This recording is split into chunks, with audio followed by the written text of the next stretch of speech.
देखो जी ध्यान से, अभी हम लोग केमिस्ट्री में पहला चैप्टर हम लोग कौन से टॉपिक पढ़ चुके हैं? पदार्थ की भौतिक अवस्था के बारे में हम लोग पढ़ चुके हैं। भौतिक अवस्था के आधार पर पदार्थ को कुल कितने भागों में बांटा गया है? 5 भागों में। पदार्थ को कितनी भौतिक अवस्था है? 5। पहला कौन सा? ठोस, द्रव, gas, plasma, Bose, Einstein, condenser. लेकिन अगर पूछा जाए कि पदार्थ की मुख्य अवस्था कितनी होती है? 3। ठोस, द्रव और गैस। ठोस, द्रव और गैस। अब हम लोग इसका परिभाषा कल हम देख चुके थे। ठोस का लिखवा है, द्रव और गैस का तुम लोग खुद से लिखना था। उदाहरण में हम लोग कल समझ लेते हैं। अब हम लोग कुछ परिभाषा के बारे में लोग समझेंगे और इसी के आधार पर हम लोग ठोस, द्रव और गैस की क्या करेंगे? तुलना करेंगे। उसका हम चार्ट बनाएंगे, तुम लोग देखना। उसके पहले इन सभी के बारे में तुम लोग को जानना जरूरी है। सबसे पहला देखो क्या होता है? अंतरा अणुक स्थान। देखो नाम से लग रहा अंतरा अणुक स्थान, यानी पदार्थ के कण जो होते हैं, जो पदार्थ होता है, कोई भी पदार्थ है, मान लेते हैं कि हमारे पास ये चौक है। ये क्या है? चौक है। तो चौक एक पदार्थ है, तो चौक के बीच में क्या है? रिक्त स्थान है। क्या है? रिक्त स्थान है। पदार्थ के कणों के बीच क्या होता है? रिक्त स्थान होता है। इसी रिक्त स्थान क्या बोलते हैं? अंतराणुक स्थान होता है। क्या बोलते हैं? अंतराणुक स्थान। जैसे तुम लोग बैठे, तुम लोग के बीच में कुछ न कुछ रिक्त स्थान है, तो मान लेते अगर तुम लोग पदार्थ के कण हो, तो लोग क्या बने? एक पदार्थ बने और तुम उसके क्या कहलाओगे? पदार्थ के कण। तो तुम्हारे बीच वाले जो रिक्त स्थान है तुम लोग के बीच में, वही क्या कहलाएगा? तुम्हारा अंतराणुक स्थान कहलाएगा। बात समझ रहा है? तो पदार्थ के कणों के बीच में जो स्पेस होता है उसे क्या बोलते हैं? Intermolecular space. बात समझ रहा है? अंतराणुक स्थान। कोई दिक्कत? सिंपल परिभाषा याद रखना तुम लोग को। अगला अंतराणुक बल। देखो हम पदार्थ के कणों का जब विशेषता बता रहे थे तो हम तुम लोग बताए थे कि पदार्थ कण एक दूसरे क्या करते हैं? एक बल द्वारा अपनी ओर आकर्षित करते हैं। एक बल द्वारा क्या करते हैं? अपनी ओर आकर्षित करते हैं। इसी बल को क्या बोलते हैं हम लोग? अंतराणुक बल। क्या बोलते हैं? अंतराणुक बल। सभी पदार्थ के कण एक दूसरे को अपनी ओर आकर्षित करते हैं। वो जिस बल द्वारा एक दूसरे को आकर्षित करते हैं उसे क्या बोलते हैं हम लोग? अंतराणुक बल। क्या बोलते हैं? अंतराणुक बल। बात समझ आ रहा है? अब अगला समझो, संपिंडता। संपिंडता क्या कहलाती है? देखो हम लोग जब किसी वस्तु पर बल लगाते हैं, मान लेते किसी, जैसे ये है, ये हमारे पास ये डस्टर है, ठीक, ये इस तरह से, अब इस तरह है, अब इस पर बल लगा तो ये देखो हल्का सा कंप्रेस हो गया, यानी संपिंडित हो गया। क्या हो गया? संपिंडित। तो पदार्थ के ऊपर बल लगाने पर क्या होते हैं? उसके कण पास क्या हो जाते हैं? पास। हम बताए ना पदार्थ के कणों में क्या होता है? रिक्त स्थान होता है। तो जब उस पर बल लगाते हैं तो बीच वाला रिक्त स्थान क्या होता है? पिचक जाता है। तो पदार्थ की इस प्रकृति क्या बोलते हैं? संपिंडता बोलते हैं। क्या बोलते हैं? कि पदार्थ पर बल लगाने पर उनके कण क्या होते हैं? आसपास, पास जाते हैं। इसे क्या बोलते हैं हम लोग? कंप्रेसिबिलिटी या तो संपिंडता बोलते हैं। यानी कि पदार्थ कणों पर बल लगा के उसे संपिंडित किया जा सकता है। इसी तरह गैस हम लोग के अंदर, हम लोग घर में गैस आता है, सीएनजी तुम लोग सुने हो ना, सीएनजी गैस से हम लोग का ऑटो चलता है। तो सीएनजी का फुल फॉर्म होता है कंप्रेस्ड नेचुरल गैस, यानी संपिंडित प्राकृतिक गैस। उस गैस को संपिंडित करके वहां पर भरते हैं। एलपीजी में भी देखो वो गैस है लेकिन उसको कंप्रेस कर देते हैं। इसको कौन से फॉर्म में? लिक्विड फॉर्म में। तो गैस को हिला देखो पानी की तरह खड़र खड़र करता है, ठीक है, उसको बोलते हैं लिक्विड पेट्रोलियम गैस, एलपीजी। ये सब क्या है? थोड़ा थोड़ा तुम याद करना फुल फॉर्म। तो सीएनजी का फुल फॉर्म होता है कंप्रेस्ड नेचुरल गैस, एलपीजी का फुल फॉर्म होता है लिक्विड पेट्रोलियम गैस। नौ तो कॉपी में लिख लेना मेरे पढ़ाने के बाद। अभी रुक जाओ। तो संपिंडता क्या होता है? तो पदार्थ के कणों पर जब बल लगाते हैं तो वह क्या हो जाते हैं? उनके कण पास आ जाते हैं। इसी प्रकृति क्या बोलते हैं हम लोग? संपिंडता। क्या बोलते हैं? संपिंडता यानी कंप्रेसिबिलिटी। बात समझ रहा है? तुम्हें समझ रहा है? हाँ, अच्छा। अब देखो गतिज ऊर्जा किसे कहते हैं? देखो पदार्थ मान ले, समझो ऐसे समझो, जैसे तुमको अगर तुम्हारे अंदर ज्यादा ताकत रहेगा तुम ज्यादा तेज दौड़ोगे, कम ताकत रहेगा तो धीरे दौड़ोगे। ज्यादा ताकत रहेगा तो ज्यादा तेज दौड़ोगे, कम ताकत रहेगा तो धीरे दौड़ोगे। इसी तरह पदार्थ के कणों के अंदर भी क्या होती है? एक ऊर्जा होती है। यही ऊर्जा अगर अधिक रहेगा तो तेज गति से गति करेंगे, अगर कम रहेगा तो धीरे धीरे गति करेंगे। बात समझ रहा है? तो गतिज ऊर्जा अधिक होने पर पदार्थ कण क्या होता है? तेजी से गति करते हैं। अगर गतिज ऊर्जा कम होगी तो पदार्थ कण क्या होंगे? धीरे धीरे गति करेंगे। इसका हम जब पढ़ा रहे थे विसरण यानी डिफ्यूजन में पढ़ा रहे थे उसमें बताया था। तो गर्म करने पर पदार्थ के कणों क्या होती है? गतिज ऊर्जा बढ़ जाती है, इसको क्या होता है? बहुत तेजी से गति करते हैं। बात समझ रहा है? यह पूरा परिभाषा इसी तरह लिख लो। एलपीजी और सीएनजी का फुल फॉर्म भी लिख लो। चलो अब ध्यान दो, अब हम लोग ठोस, द्रव, गैस यानी पदार्थ की 3 अवस्थाओं की क्या करेंगे? अब तुलना करेंगे।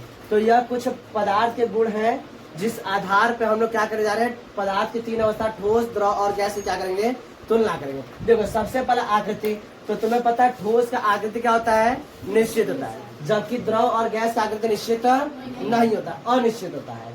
आयतन, तो आयतन ठोस का निश्चित होता है, और जबकि द्रव का आयतन निश्चित होता है और गैस का आयतन निश्चित नहीं होता, निश्चित मतलब फिक्स होता है। तो देखो शेप क्या होता है, सॉलिड का फिक्स होता है और लिक्विड का फिक्स नहीं होता है, और इसका भी फिक्स नहीं होता है। वॉल्यूम सॉलिड का क्या होता है, फिक्स होता है, वॉल्यूम लिक्विड का फिक्स होता है और गैस का फिक्स नहीं होता है। बहने का गुण यानी फ्लूइडिटी, तो हमें पता है ठोस बहते नहीं है, ठोस को रखने के लिए किसी बर्तन की आवश्यकता नहीं होती, उसको इस तरह से जहां रख दो वहां पर वो रह जाता है। तो क्या बताओगे, बहने का गुण ठोस में यानी सॉलिड में नहीं होता है, बहने गुण सॉलिड में नहीं होता है, जबकि द्रव बहते हैं और गैस भी क्या होते हैं, बहते हैं। बात सुना रहा है। रिक्त स्थान, तो पदार्थ के कणों के बीच रिक्त स्थान ठोस के अंदर सबसे कम होता है, और द्रव के अंदर ठोस से अधिक होता है, और गैस के अंदर सबसे ज्यादा होता है। तो पदार्थ के बीच में रिक्त स्थान सबसे ज्यादा किसमें होता है, गैस में। बात सुना रहा है। अंतराणुक बल, अंतराणुक बल, तो ध्यान समझा, ठोस में अंतराणुक बल सबसे अधिक होता है ठोस के कणों में, और द्रव में क्या होता है, ठोस से कम होता है, ठोस से कम होता है, और गैस में क्या होता है, सबसे कम होता है। गतिज ऊर्जा, तो पदार्थ के कणों के बीच ठोस के पदार्थ कणों के बीच गतिज ऊर्जा सबसे कम होती है, और द्रव में ठोस से अधिक होता है, और गैस में सबसे अधिक होता है। घनत्व क्या होता है, ठोस में पदार्थ के कण क्या होते हैं, एकदम पास होते हैं, जिसके से क्या होते हैं, बहुत ज्यादा डेंस होते हैं, यानी घने होते हैं। तो घनत्व ठोस का सबसे अधिक होता है, द्रव का ठोस से कम होता है, और गैस का सबसे कम होता है। बस मेरा इसको प्रति लिख लो, चार्ट बना लो।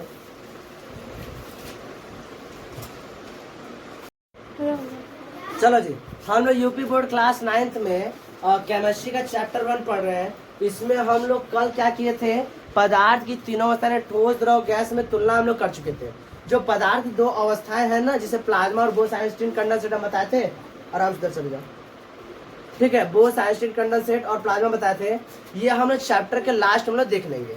अभी हम लोग आगे पढ़ने जा रहे हैं। इसमें हम लोग आज का जो नेक्स्ट टॉपिक पढ़ेंगे, मतलब अगला टॉपिक पढ़ेंगे, उसका नाम है तापमान की इकाई, यानी unit of temperature. Unit of temperature, देखो अमूमन यानी साधारण भाषा में जनरली हम लोग क्या करते हैं, जब भी हमसे कोई टेम्परेचर का यूनिट पूछता है तो हम ज्यादातर क्या बोलते हैं, डिग्री सेल्सियस में। किसे बोलते हैं, डिग्री सेल्सियस में। जैसे हमसे कोई पूछता है कि बताइए आज का टेम्परेचर कितना है, तो हम बताते हैं 42 डिग्री सेल्सियस, ऐसे बोलते हैं ना।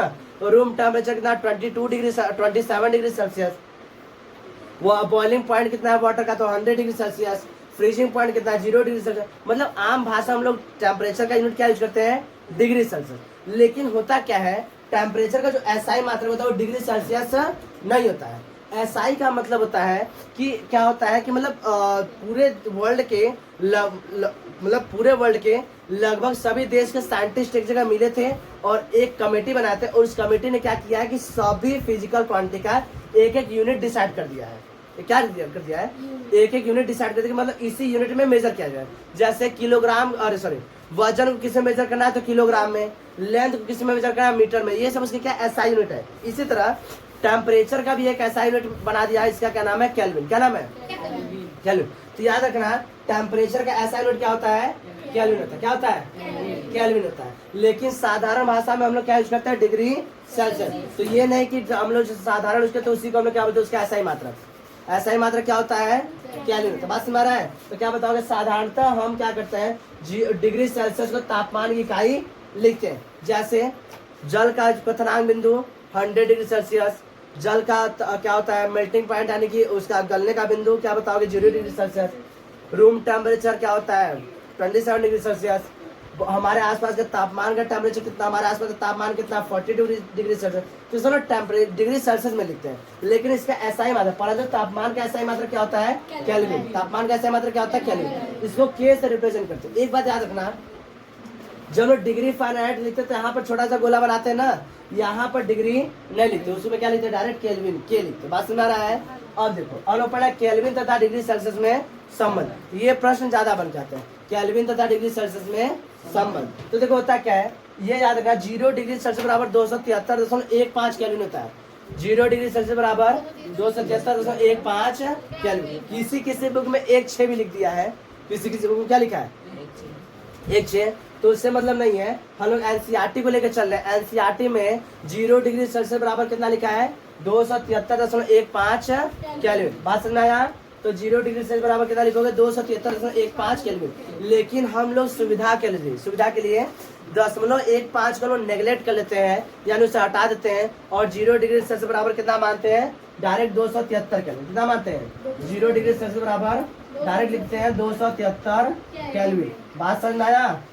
हाँ, हम लोग साधारण सुविधा के लिए क्या करते हैं, 0.15 को हम लोग हटा देते हैं और बस 0 डिग्री से बराबर 273 केल्विन ही लिख के चलते। बात समझ में आया? अब देखो हम लोग क्या करते हैं, केल्विन को डिग्री सेल्सियस में, डिग्री सेल्सियस केल्विन में कैसे बदलेंगे, तो याद रखना, अगर तुम्हें डिग्री सेल्सियस दिया है, केल्विन में बदलना, तुम्हें क्या करना है, डायरेक्ट जो डिग्री सेल्सियस दिया उसमें 273 ऐड कर दो। क्या कर दो, जैसे एक प्रश्न देखो, एक प्रश्न करो ज्यादा समझ आएगा। जैसे यहाँ पे एक प्रश्न लिखे हम, 27 डिग्री सेल्सियस को केल्विन में बदलिए। किस में बदलिए, केल्विन में। तो केल्विन में बदलना है किसको, 27 डिग्री सेल्सियस, किसको, ये तो अगर डिग्री सेल्सियस दिया है, केल्विन में बदलना है, तो हमें क्या करना होगा, 273 ऐड करना होगा, 273 ऐड करना होगा। ऐड कर दोगे तो कितना हो जाएगा तुम्हारा, 300 केल्विन। 300 बात समझ में आया? तो केल्विन मतलब कितना आएगा, 300 केल्विन। तो 27 डिग्री सेल्सियस बराबर कितना हो जाएगा, 300 केल्विन। कितना हो जाएगा, 300 केल्विन। बात समझ में आया है?